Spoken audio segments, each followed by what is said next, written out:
मी रियांश कंपनीतून आलोय. तर या आजीला आपण अमृत ज्यूस दिलंय.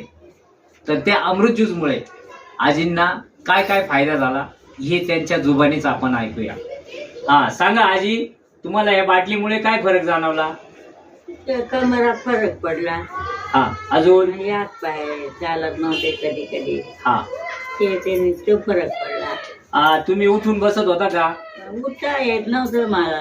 हा, मग? मध्ये चालत आले का त्रास व्हायचा चालामध्ये, मग चालत नव्हते एवढे मी हा, बाहेर. मग आता तुम्हाला काय वाटतं या औषधामुळे? आता बाहेर जाते मी. हा, आता जाते कुठे बी जाते, पहिले नव्हती जात. तुम्हाला जेवण व्यवस्थित जातं? हा, जेवण आता बरं जातं, पहिले जेवण नाही जात. हा, आणि आता जे तुम्हाला मणक्याचा त्रास होता हा, तो कसा काय? बरं आहे. बरा आहे. मग आता तुम्ही लोकांना